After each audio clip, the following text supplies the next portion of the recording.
You are trying to make everyone happy, and it is slowly hollowing you out. But you keep going because you've told yourself this is what love looks like. This is what responsibility looks like. That someday when the kids are older, when the job settles down, when things get easier, you'll finally have permission to rest, to want something for yourself, to exist without apologizing for taking up space. I need you to hear this from someone who waited for that someday for 40 years. It never came. Not because life didn't slow down. It did, eventually. But by then, I had forgotten how to stop. I had built my entire identity around being needed, and when the needing finally quieted, I didn't know who I was without it. I am 86 years old. I have raised 3 children, buried a husband, survived a cancer diagnosis at 71, and sat alone in a house full of photographs, wondering how I arrived here so quickly. One morning I was 34, standing at a kitchen sink scrubbing dishes at midnight because no one else would do it. And the next morning I was this, a woman with white hair and a window and more clarity than I ever had, when clarity could have saved me something. So I'm not here to inspire you. I'm here to warn you, gently, the way I wish someone had warned me. I was a school teacher for 33 years. I taught 7th grade English in a mid-sized town where everybody knew everybody, where I was the teacher who stayed late, who brought snacks on test days, who wrote long personal notes on report cards because I believed every child deserved to feel seen. I was very good at seeing other people. I was remarkably bad at seeing myself. My husband used to say I gave my best hours to strangers and my leftover hours to the people who loved me. He said it without bitterness, just as an observation, the way you describe weather. And I used to laugh it off, because isn't that what good women do? Isn't that just the cost of caring? It took me until my late 60s to understand that he wasn't describing nobility. He was describing a slow, quiet loss. I don't have degrees in psychology. I don't have a research background. What I have is 86 years of living inside a woman's life, with all the invisible pressures, the silent sacrifices, the things we swallow and call strength, and enough distance now to see it clearly. That distance is what I'm offering you today. The moment everything cracked open happened when I was 68. My daughter, my middle child, Eleanor, called me on a Sunday afternoon. She lived 2 states away. We spoke every few weeks, the pleasant surface-level calls that families sometimes mistake for closeness. That day she said something I wasn't prepared for.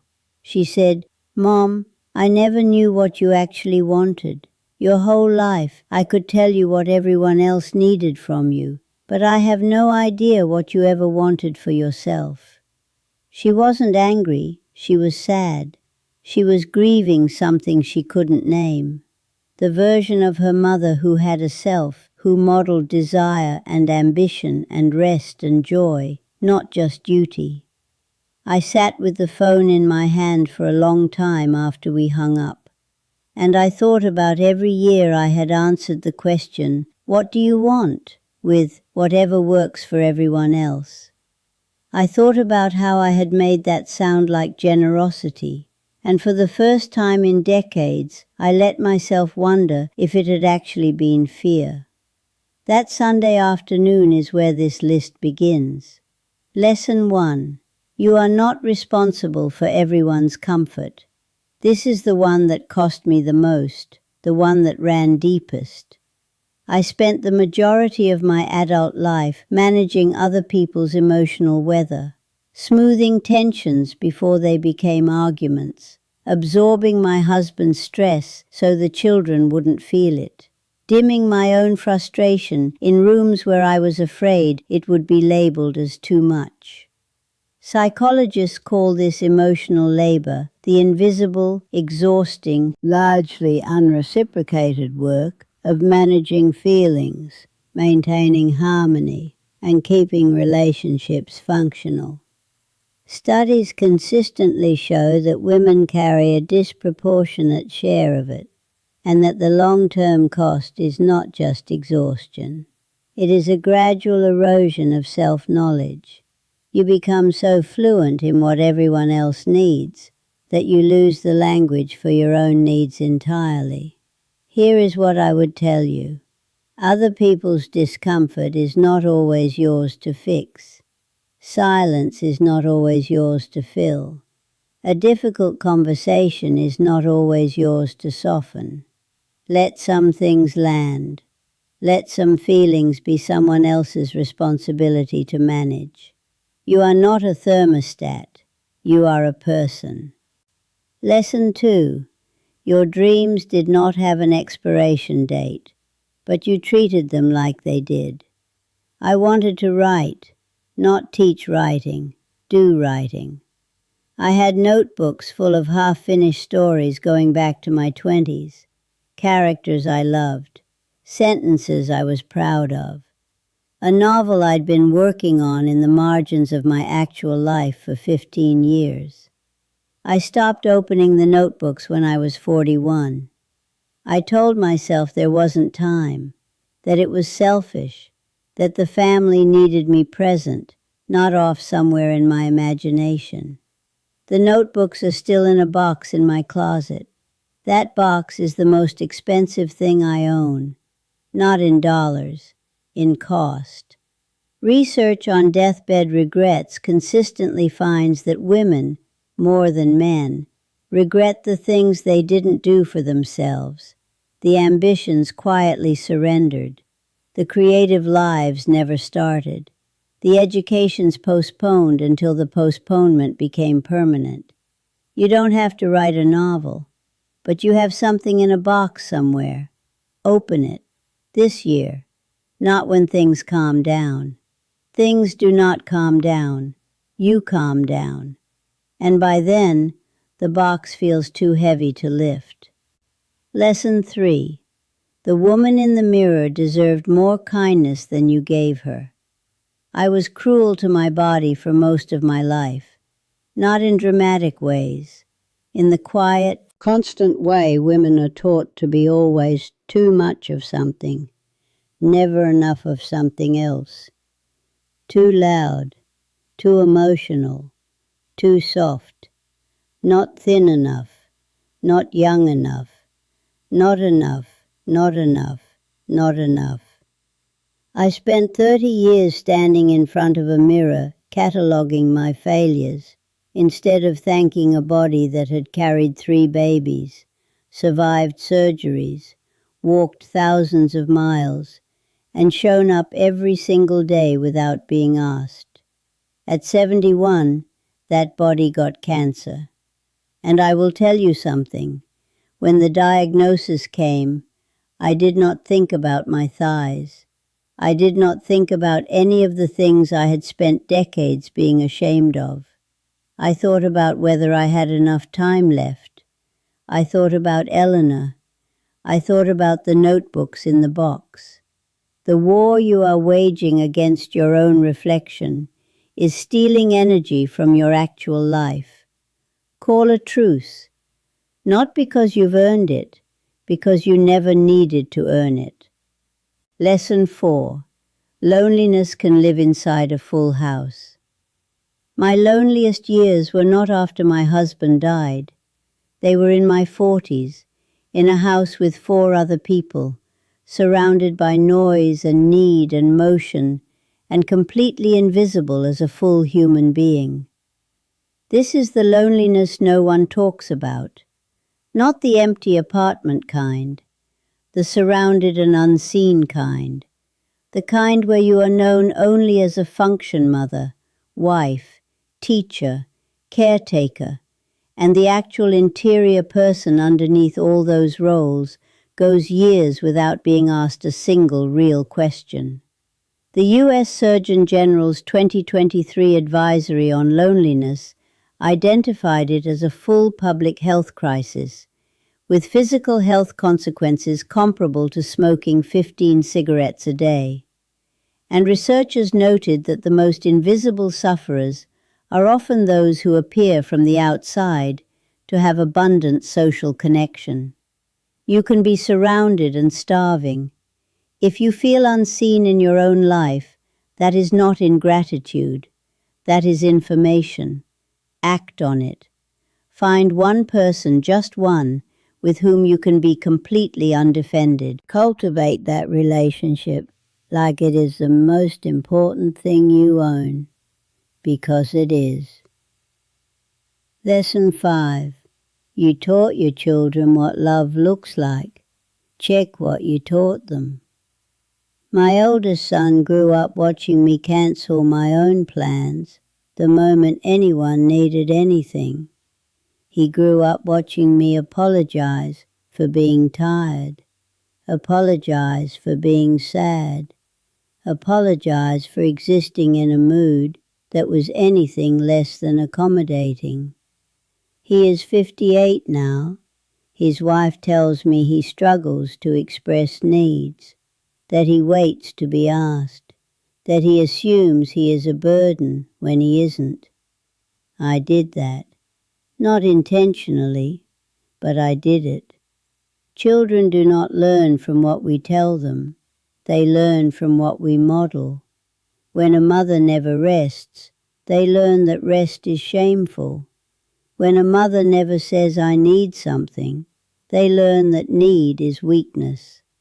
When a mother shrinks herself for decades, they learn that this is what love requires. You are teaching your children something right now about what it means to be a person in the world. Make sure the lesson is one you meant to give. Lesson 6. Anger is not the problem. Unexpressed anger is. I was described my entire life as calm, patient, even-tempered. I was not calm. I was suppressed. There is a significant body of research linking chronic emotional suppression in women to increased rates of anxiety, autoimmune conditions, and cardiovascular disease. The body does not forget what the mind refuses to process. The anger that is never spoken does not dissolve.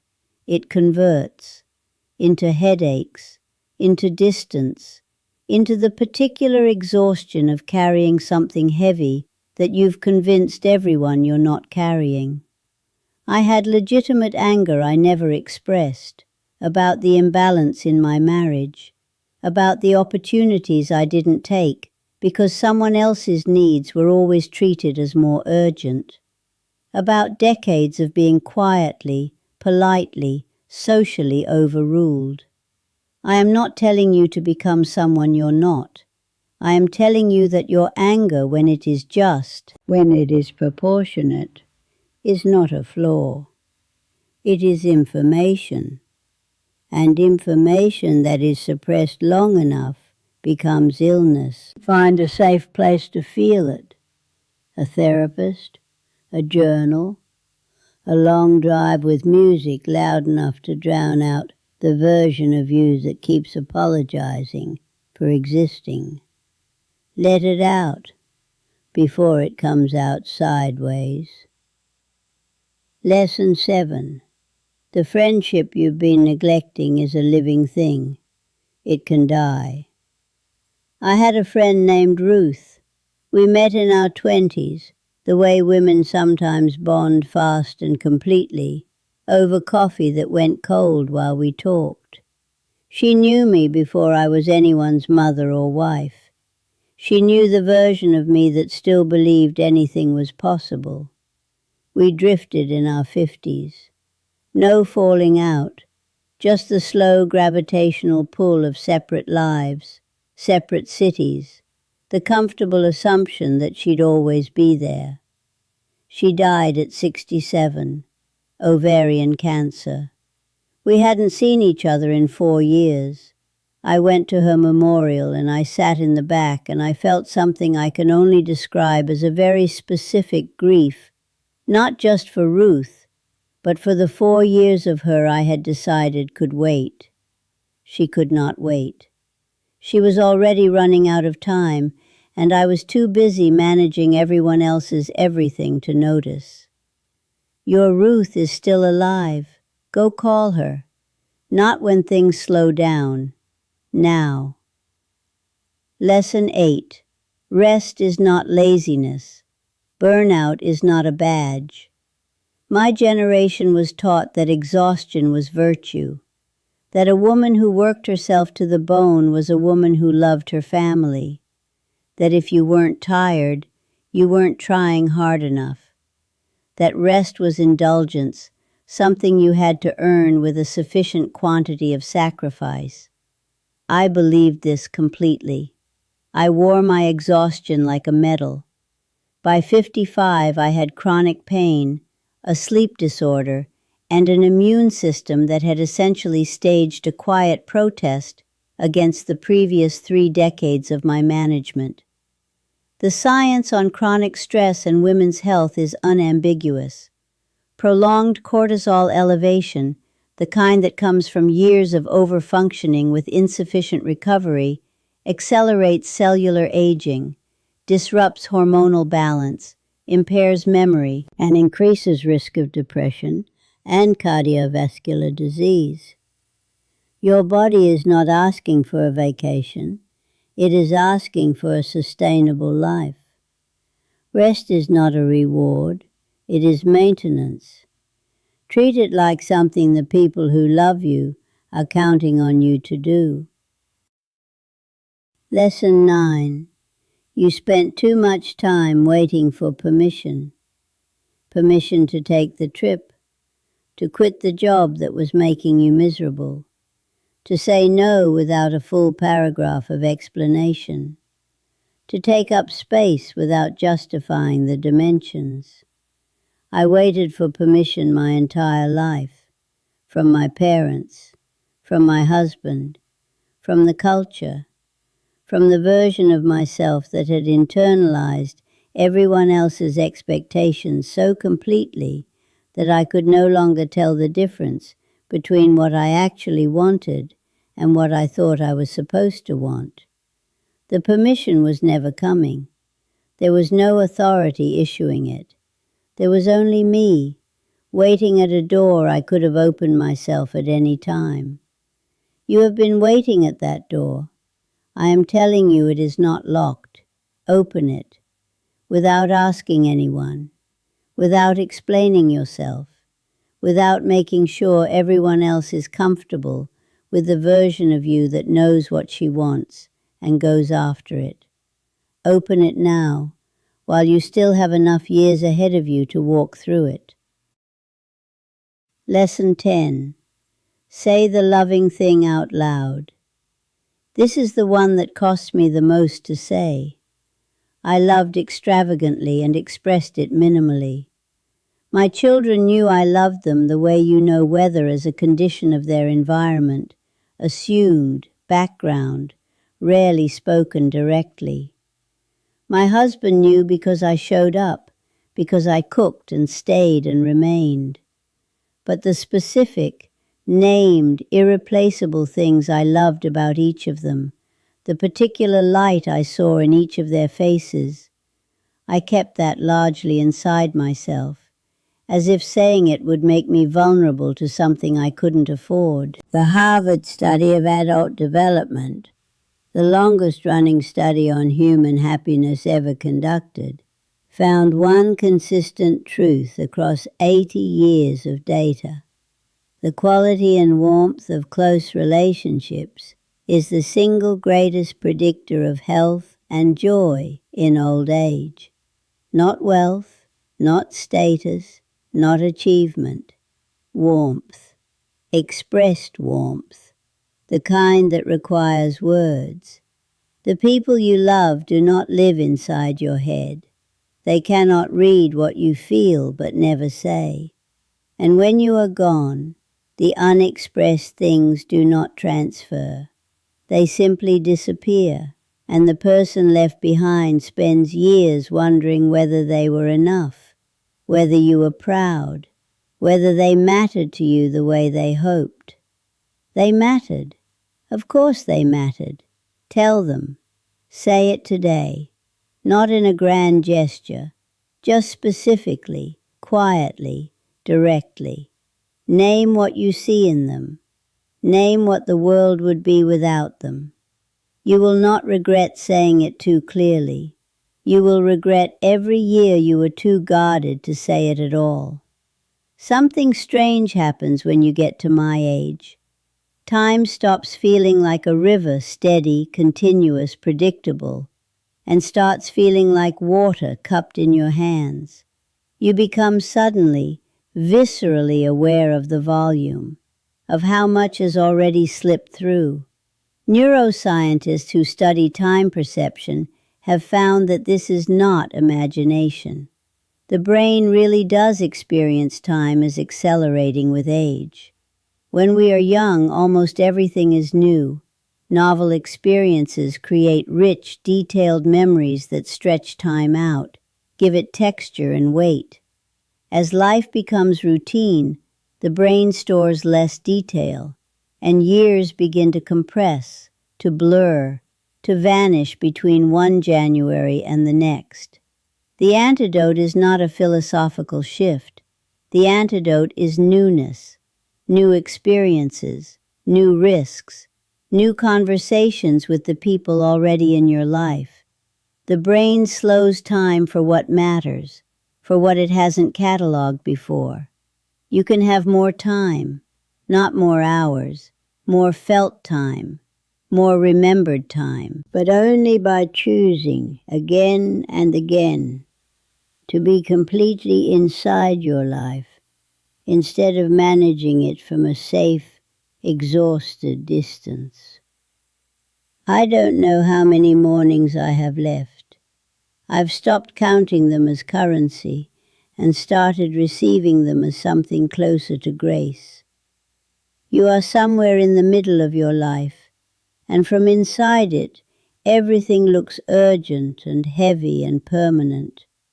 I know. I remember that feeling. The weight of being needed from every direction. The guilt of wanting something for yourself. The way the years accumulate quietly while you're busy making sure everyone else is all right. I am not here to tell you that you've done it wrong. I am here to tell you that the woman you've been taking care of least is the one who makes all the other caring possible. You cannot pour from empty. You cannot model love you've never allowed yourself to receive. You cannot teach your children to live fully by demonstrating a half-life of self-erasure. So here is what I am asking. Tonight, not someday, tonight do one thing. Sit somewhere quiet and ask yourself honestly the question my daughter asked me at 68. What do I actually want? Not what does my family need, not what would be most convenient for everyone, not what am I supposed to want. What do you want? For yourself, from this one life. Write down what comes up. Don't edit it. Don't qualify it. Don't cross anything out because it seems too selfish or too late or too much. Then take one small step toward one of those things before the week is out. Not a grand gesture, one step. The size of it doesn't matter. What matters is that you stop waiting for a permission that was never going to come. Because I am 86 years old, and I am telling you, you were always allowed.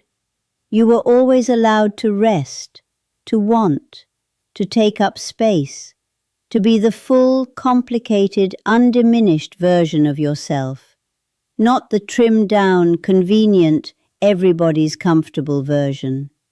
You were always allowed. I just wish someone had told me that 50 years ago.